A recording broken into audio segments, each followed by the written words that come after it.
আসসালামু আলাইকুম। শেয়ার করছি সবার পছন্দের দুটো মজাদার স্বাদের রেসিপি। একটা হচ্ছে নারিকেলের পুরে ভরা মুচমুচে পাকন পিঠার রেসিপি, আর আরেকটা হচ্ছে পাউরুটি দিয়ে তৈরি ভীষণ মজাদার ডেজার্ট মালাই রোল রেসিপি। প্রথমে শেয়ার করছি নারিকেলের পুরে ভরা ভাজা মুচমুচে পাকন পিঠা, যেটা আমরা সবাই খুবই পছন্দ করি, আর গ্রাম বাংলায় তো এই পিঠাটা খুবই জনপ্রিয়।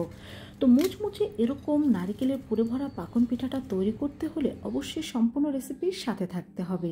আর একবার দেখে আপনারাও কিন্তু এরকম পারফেক্ট নারিকেলের পুরে ভরা পাকন পিঠা তৈরি করতে পারবেন। তো এর জন্য প্রথমে এখানে আমি 1.5 কাপ পরিমাণ ময়দা নিয়ে নিচ্ছি, তার মধ্যে দিয়ে দিচ্ছি স্বাদ মতো লবণ ও 2 টেবিল চামচ পরিমাণ রেগুলার সয়াবিন তেল আর লবণটাকে ময়দার সাথে ভালোভাবে মিশিয়ে নিচ্ছি। এখানে ময়দার পরিবর্তে কিন্তু ভালো মানের আটাও ব্যবহার করা যাবে। এখন অল্প অল্প করে পানি দিয়ে এখানে আমরা একটা ডো তৈরি করে নেব। আর এখানে অবশ্যই অল্প অল্প করে পানি দিয়ে ডোটা তৈরি করে নেবেন, কারণ পানি বেশি হয়ে গেলে ডোটা যদি পারফেক্ট না হয় সেক্ষেত্রে কিন্তু পিঠাটাও পারফেক্ট হবে না। তো ডোটা তৈরি করে নেওয়ার পর 10 মিনিট রেস্টে রেখে দেব। এখানে আমি 1 কাপ পরিমাণ কোরা নারকেল নিয়ে নিয়েছি, তার মধ্যে দিয়ে দিচ্ছি 1/2 কাপ পরিমাণ চিনি। এখন এটাকে আমরা জাল করে নারকেলের পুরটা তৈরি করে নেব। এই পুরটা আমি চিনি দিয়ে তৈরি করে নিচ্ছি, আপনারা চাইলে কিন্তু খেজুরের গুড় দিয়েও এই পুরটা তৈরি করতে পারেন। তো এটাকে এখন চুলা থেকে নামিয়ে আমি ঠান্ডা করে নিচ্ছি। আর এদিকে আমাদের ডোটাও তৈরি। ডোটাকে আরও কিছুক্ষণ আমি ভালোভাবে মেখে নিচ্ছি। মেখে নেওয়ার পরে এর থেকে আমি লেচি কেটে নেব।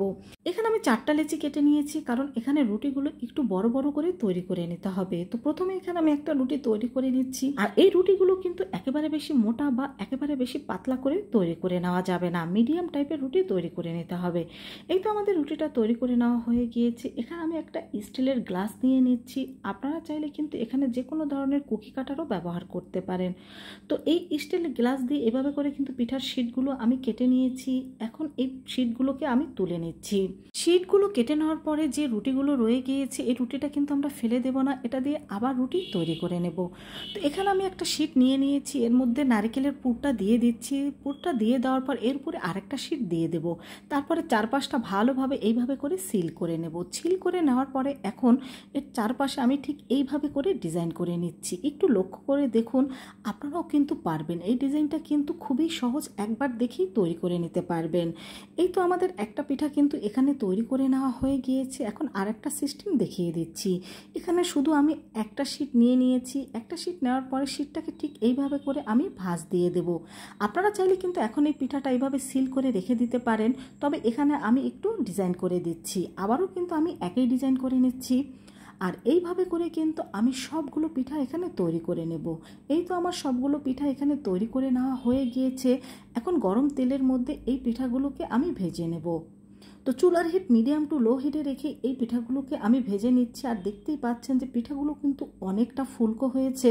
আর পিঠাগুলোকে আমি 2-3 বার উল্টে পাল্টে কিন্তু ভালোভাবে ভেজে নেব। এই তো আমার পিঠাগুলো ভেজে নেওয়া হয়ে গিয়েছে। এখন এগুলোকে আমি তুলে নিচ্ছি। আর একইভাবে এখানে কিন্তু আমি সবগুলো পিঠা ভেজে নিয়েছি। একবার এই পিঠাগুলো তৈরি করে কোনো কাচের জারে রেখে আপনারা কিন্তু 1 থেকে 2 মাস খেতে পারেন। আর দেখুন, দেখেই বুঝতে পারবেন যে পিঠাটা কতটা মুচমুচে হয়েছে। তো ভালো লাগলে অবশ্যই ট্রাই করবেন এবং বন্ধুদের সাথেও শেয়ার করবেন। শেয়ার করছি পাউরুটি দিয়ে খুবই মজাদার একটি ডেজার্ট রেসিপি, আর সেটা হলো মালাই রোল রেসিপি। পাউরুটি দিয়ে যে এত সুন্দর ডেজার্ট তৈরি করা যায় সেটা আপনারা নিজেরা দেখলেও অবাক হয়ে যাবেন। বাসায় ছোটোখাটো কোনো অনুষ্ঠানে আপনারা কিন্তু এই ডেজার্টটা তৈরি করে নিতে পারেন, আর ছোট থেকে বড় প্রত্যেকে খুবই পছন্দ করবে। তো এজন্য চুলায় একটি প্যান বসিয়ে তার মধ্যে আমি দিয়ে দিচ্ছি 1.5 টেবিল চামচ পরিমাণ ঘি। এর মধ্যে দিয়ে দেব আমি 2 টেবিল চামচ পরিমাণ সুজি। এখন এই ঘিয়ের মধ্যে সুজিটাকে আমি কিছুক্ষণ ভালোভাবে ভেজে নেব। তো সুজিটা কিন্তু আমার ভেজে নেওয়া হয়ে গিয়েছে। এখন এর মধ্যে আমি দিয়ে দেব গরুর লিকুইড দুধ। এখানে আমি 2 কাপ পরিমাণ দুধ দিয়ে দিচ্ছি। এরপরে এখানে আমি দিয়ে দিচ্ছি কিছু বাদাম কুচি, আর দিয়ে দিচ্ছি এখানে আমি 1/3 কাপ চিনি। চিনিটা আপনাদের টেস্ট অনুযায়ী ব্যবহার করবেন। তো সুজিটাকে আমরা কিন্তু এখানে জাল করে ভালোভাবে ঘন করে তৈরি করে নেব, আর এটাকে কিন্তু আমরা রোলের পুর হিসাবে ব্যবহার করব। এই তো আমাদের সুজিটা কিন্তু জাল করা হয়ে গিয়েছে। এটা ঠান্ডা হলে কিন্তু আরও ঘন হয়ে যাবে। তো এখন এই সুজিটাকে কিন্তু আমরা কিছুটা ঠান্ডা করে নেব। আর দেখতেই পাচ্ছেন ঠান্ডা হওয়ার পর কিন্তু এটা অনেকটা ঘন হয়ে গিয়েছে। এখানে আমি কিছু পাউরুটি নিয়ে নিয়েছি। এখন এই পাউরুটির চারপাশের যে ব্রাউন অংশটা রয়েছে এটাকে একটা ছুরির সাহায্যে আমি কেটে নেব। এই ব্রাউন অংশগুলো ফেলে না দিয়ে কিন্তু এটা দিয়ে আপনারা ব্রেড ক্রাম্বসও তৈরি করে নিতে পারেন। তো সবগুলোরই কিন্তু আমি ব্রাউন অংশ কেটে বাদ দিয়ে দিয়েছি।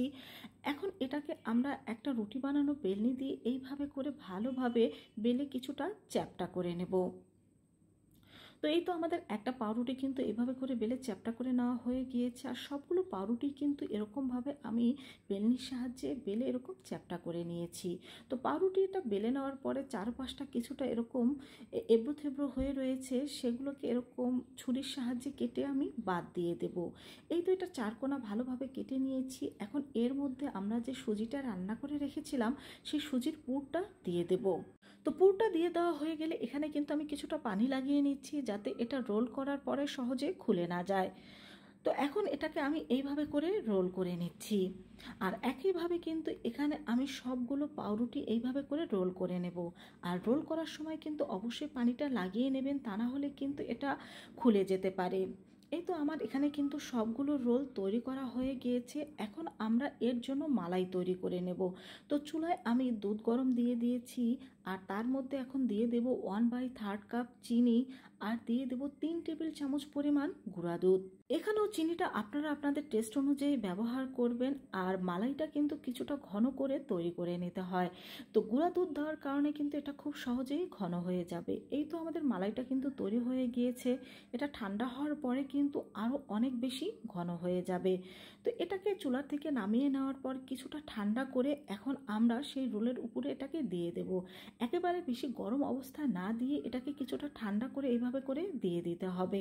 তো প্রথমে দেওয়ার পরে আপনাদের মনে হবে যে এখানে মালাইয়ের পরিমাণটা কিছুটা বেশি হয়ে গিয়েছে, কিন্তু কিছুক্ষণ পরেই পাউরুটি কিন্তু মালাইটা অনেকটা শুষে নেবে, তখন কিন্তু এতটা মালাই এখানে থাকবে না।